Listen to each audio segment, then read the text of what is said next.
Welcome back to the podcast. Today is about women empowerment. Wow. We have a four-part series on women empowerment, and we're going to talk about the sovereignty of women. So I looked up that word, and ironically, the first definition came up as a masculine energy, and it says, in simplest terms, it's the supreme authority or power within a territory, the right to govern it without external interference, a fundamental concept in political theory and international law. But when you look that up in the feminine energy, it brings a whole different context. So here's what that says. Women's sovereignty in and emphasizes autonomy, self-determination, the ability to make choices about their bodies, lives, futures, free from patriarchal structures and societal constraints. So that is what we're going to talk about today. We have autonomy, self-determination, body autonomy, social justice. Does any of this sound familiar with what is happening in our world today? We're going to talk about it. I brought my friend Jen Day, who has lived the life, walked through her own darkness, but she's a bright, shining star when it comes to women empowerment. So I'm super excited for you to hear her wisdom. She created Life Shine Design, a program to help guide women, and I'll let you introduce yourself, Jen. Thank you for having me. I'm super excited to be here today. I am a shamanic practitioner. I am a certified life coach in a variety of different trainings. I'm a certification collector, but that's over now, but I still have them. I've collected them. And I study and use all kinds of different big systems and then am able to assimilate them and spit them out and use them in my program that's called Kaleidoscope, which is the purpose of Kaleidoscope is to gently shift your perspective, and it shifts everything. And so you don't have to make big moves. There's just subtle shifts in understanding and in energy, in power and understanding that can really shift big things in your life. I'm super excited to be here, and I cannot Yeah. wait to have this conversation. It is all about perspective. I was told this story in one of my recovery meetings about this person in prison for life.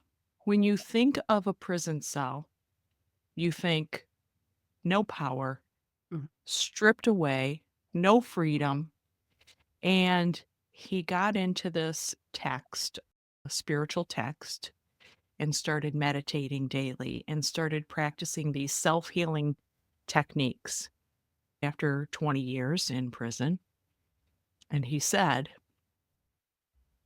after I tapped into my spirit, my soul, it was the freest, the most freedom that I have ever experienced in my life.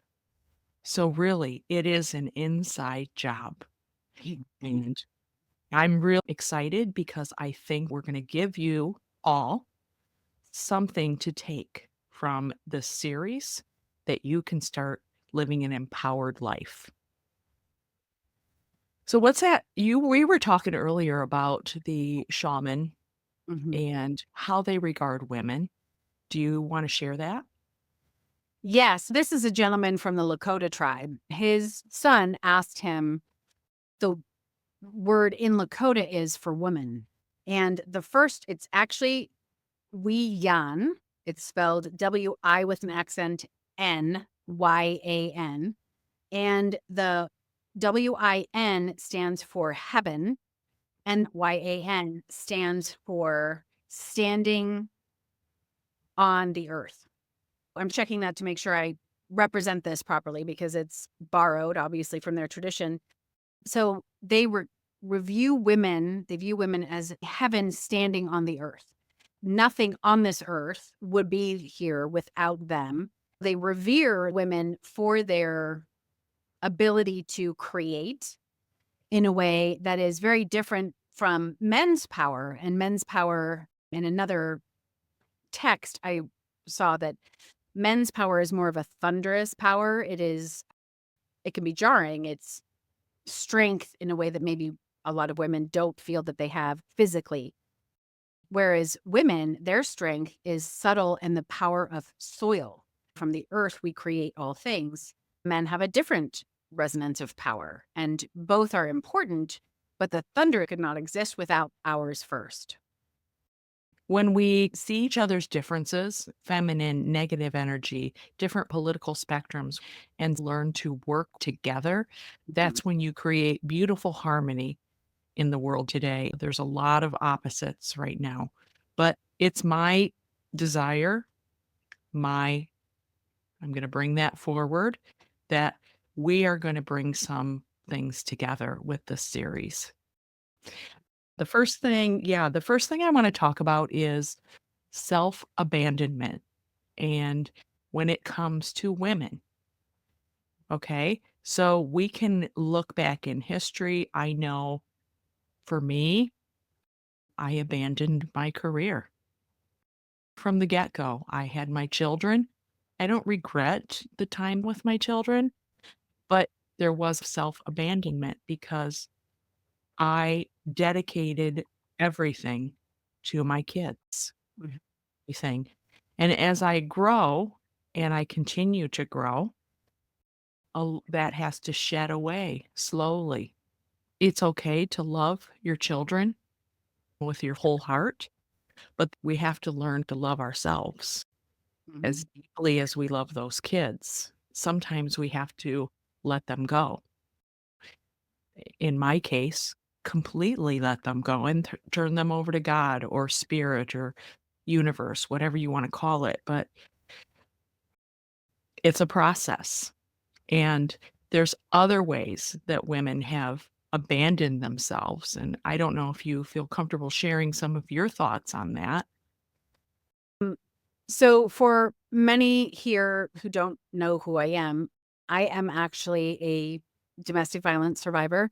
And while the tiniest fraction of that was physical, there was a lot of verbal and emotional abuse and holes in walls and things being thrown and chairs as projectiles. I did have an experience with my family when I finally figured out I had to get out and I got to safety. I was like, thank God. And then it felt as though the world went out from underneath me.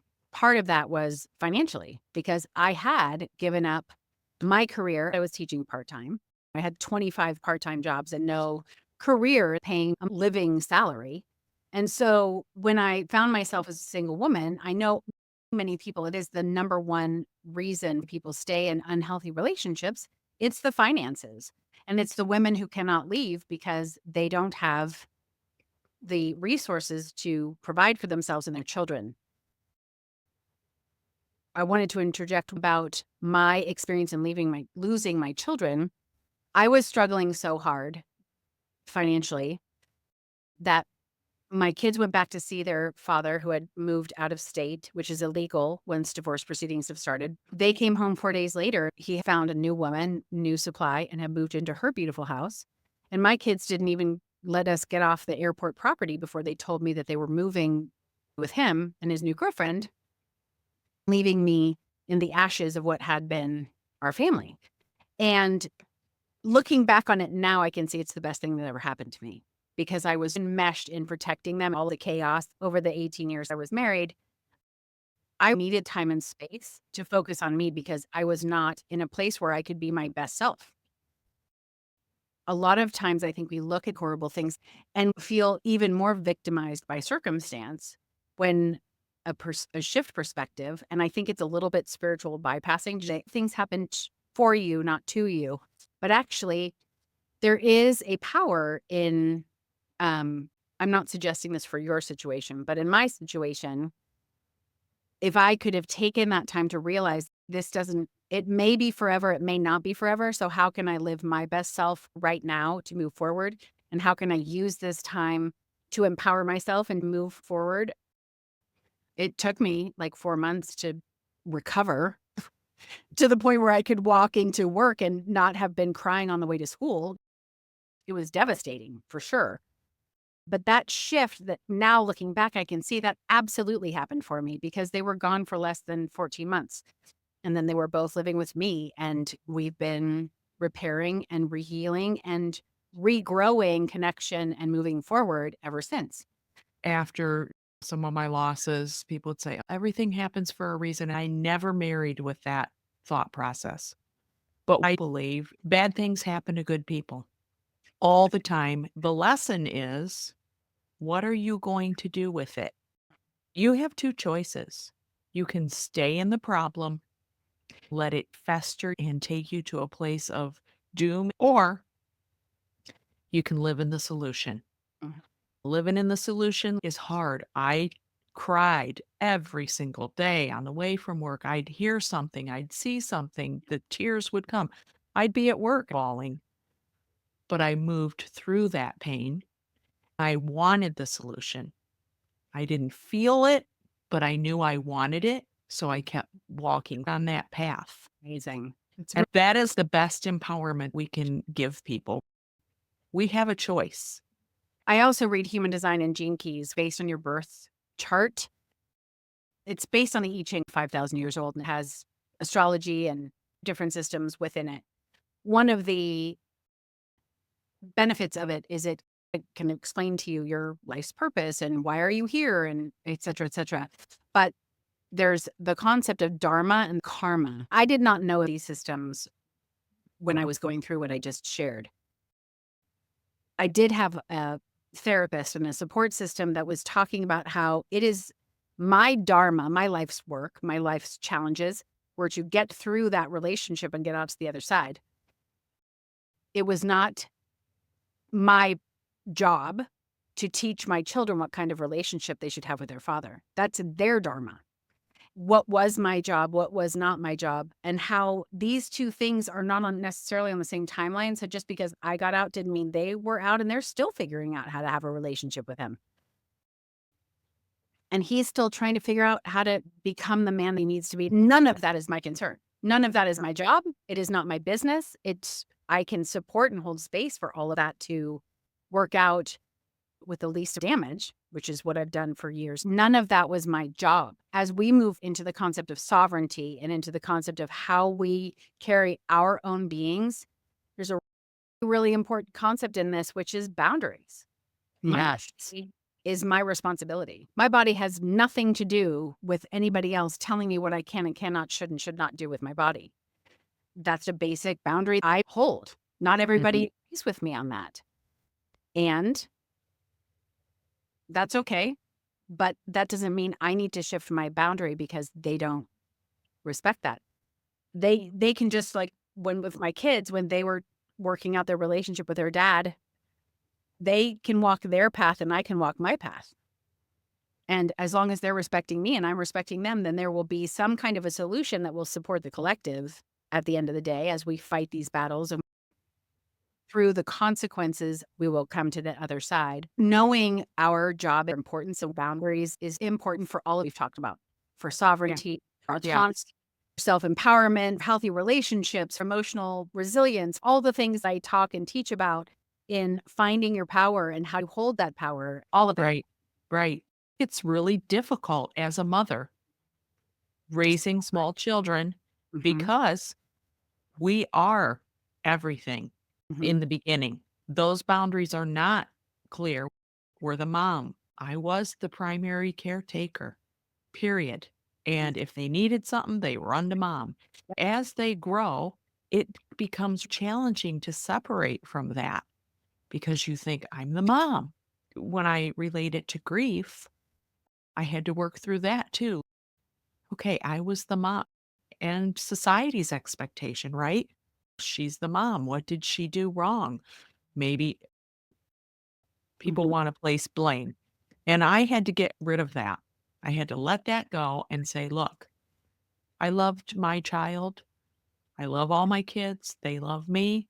But the end of the day, there's this boundary where we all have our own lives. And I believe Brad's life, Willie's life, Every soul on earth has a particular journey, and his journey was complete. Mhm, Willie, as much as I hate it, their journeys on earth were complete. mhm. And that's how I choose to look at it. And I True empowerment. specifically because it allows them to have their own experience separate from their experience with you. Mhm. I have a quote here. True empowerment is not loudness. It's the quiet confidence from knowing your truth and living it unapologetically. Living your truth. I think we should do a little deep dive into that because when you talk about someone living their truth and you look at the divides that we're facing right now, whether it be men, women, uh, political differences, society differences, I do believe that people are speaking their truth. And we don't exactly know what that's rooted in. It's for me, I try to look at people as they don't know what they don't know. That's their experience. But people can grow and change because I have. I came from a small rural community. We were all white and I had no city exposure. When I went to the city, it was a culture shock. But instead of living in that mindset I brought from the Mhm. small town, which I did bring with me, Of course. I slowly grew. I took world religion classes to learn different religious practices and honor those practices. I took cultural classes to learn about different cultures, skin colors, and traditions. I think that's the shame about changes happening with our schools because those experiences were so rich for me and they have helped me shape. But that's where we are responsible for carrying that forward. Mhm. I'd Yeah. like you to talk a little bit about your journey as getting into the shaman practice and all the philosophies that you now practice. My father was British, and so he moved over when he married my mom, and so I was raised by this man that grew up playing in the craters from World War II bombs in London, and all of a sudden, he had this California girl that was climbing trees and picking up frogs, and he really didn't quite know what to do with me, but he did instill with me a profound appreciation for language. My dad was a translator for the Royal Army in the Korean War, and he was in Germany, and he translated and decoded in 5 different languages for the Royal Armies. I have 2 languages, he had many more. But what he astounded me with as a child, we would go to Mexico, and he was humble and confident enough to speak Spanish as poorly as he was speaking in Spanish, but trying to communicate with those people. He tried it in France. He tried it everywhere we went, and I was lucky enough to travel with him. Europeans travel more to other countries than Americans. I was envious of his linguistic skills. It was fantastic. And all of a sudden, my dad can just open his mouth and start talking. It felt like magic. In middle school, I started taking French. In high school, they changed the rules to get into college, so I started taking Spanish. And then in my 20s, my father died early. I was a teacher, and I chose to go study in Guatemala so I could get my Spanish up to speed so I could be a bilingual teacher in the state of California.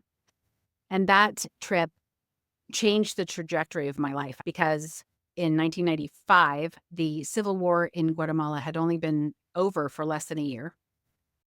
I learned what was going on in that country and understood for the first time the struggles that the underdog has from government because I grew up in the United States of America where the government allows freedoms, right? And I realized for the first time that's not the experience of other people. And I mean, I had traveled before, but I had never seen what I saw in Guatemala. That was extreme. And Um, you were immersed in it, and I was like immersed in you were living that it. experience. So it's different than just traveling to Yes. Guatemala for a little bit. You're actually living the experience. So I lived with families and I studied and I went traveling with that school, and it was just eye opening. And so fast forward a number of years, every summer I came home from Guatemala and got a job as a Spanish teacher for 3rd through 8th grade, which was amazing because I thought I was a Spanish student, not a Spanish teacher, which I think is what got me the job actually. But then I traveled every summer after. And so I have spent extended time in Guatemala twice, Mexico 3 times. I've driven over 5,000 miles in Mexico. The first time I went to Peru was 1997, Ecuador, Costa Rica, a variety of times, Chile, and back to Spain. I've been throughout Central and South America and absolutely adore the culture. The indigenous world is still there fighting for its existence. I had been asking for ways to get into the Peruvian shaman world in the 90s. It was very close. As the time grew closer to 2012, if you recall, the world's going to end on New Year's 2012. That's actually the end of one of those calendars, the Mayan calendars. And that began the new era where the shaman understood they were going to share their wisdom because we needed to gather as a collective. Everyone in my circles is talking about the energy of the collective. In 2013, a friend of one of my best friends contacted me and said, we're going to Peru. She asked me if I could go as a participant, and I couldn't afford it.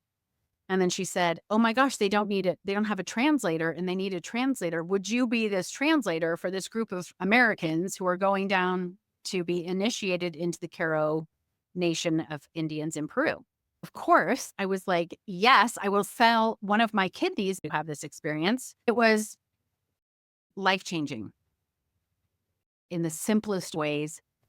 There is respect for Mother Earth, the soil, this gentle power that was palpable. The attitude and the way of living in attitude and gratitude affected me to my DNA. It shifted everything. I had studied the Inca, Mayan, Aztec. I had studied a whole bunch in all of the countries where I had been, but that trip actually solidified the commitment to the shamanic principles.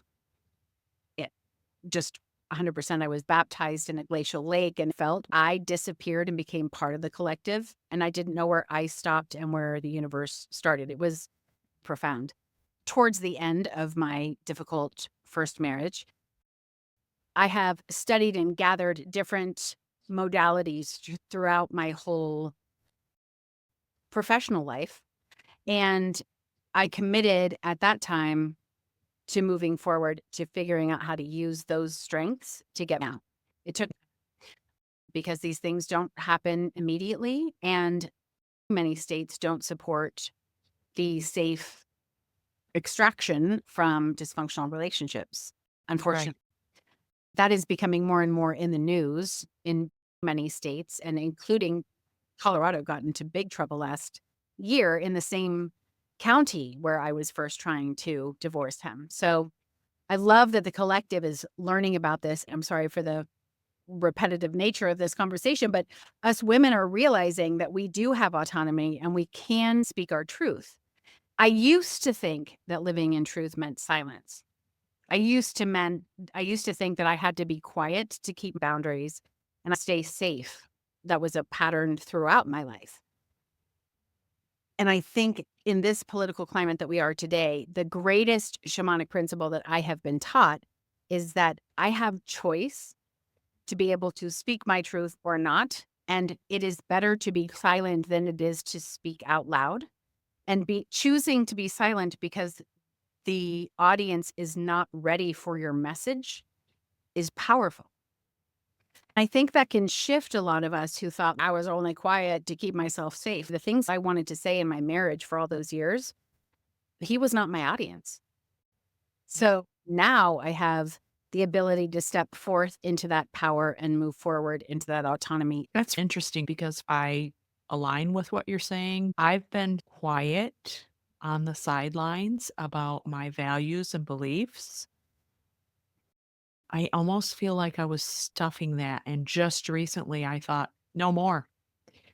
I am aligning with people that share my vision, values, dreams, the more I speak my truth, the more those people are coming to me.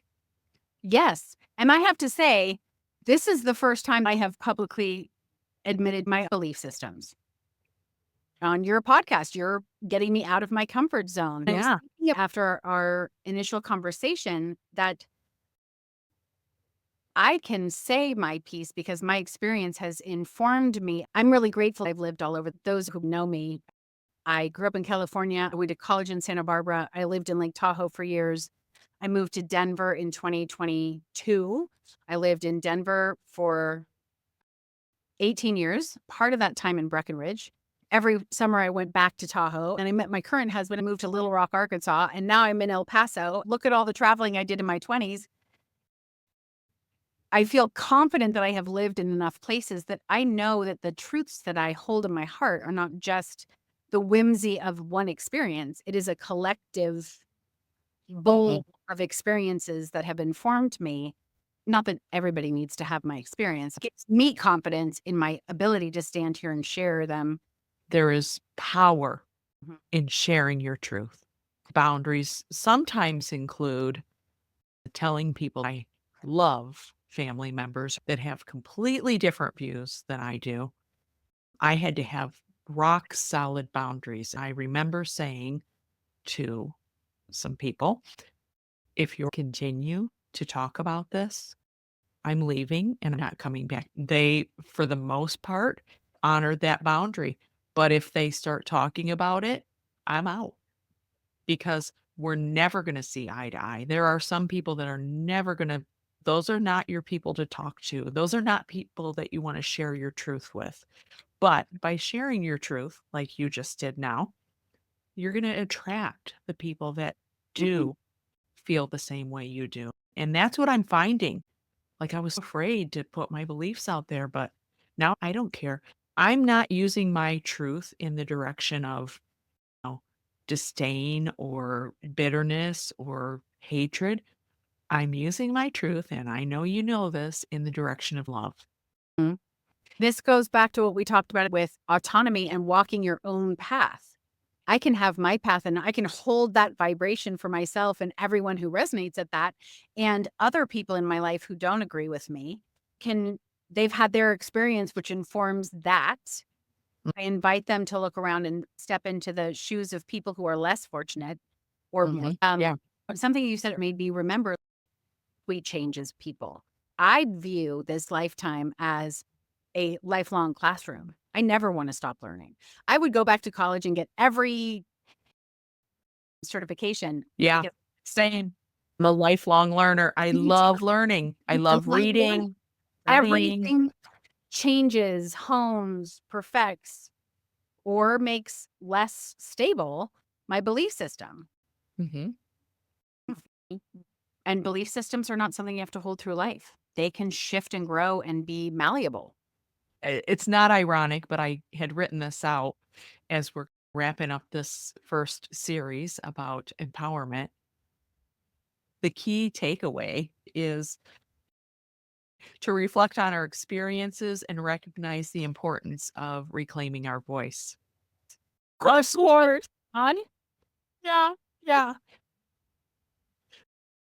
I don't have my sketchbook up here, but one of the practices that I did in my art journal was I love collage, and it's something that anybody can do.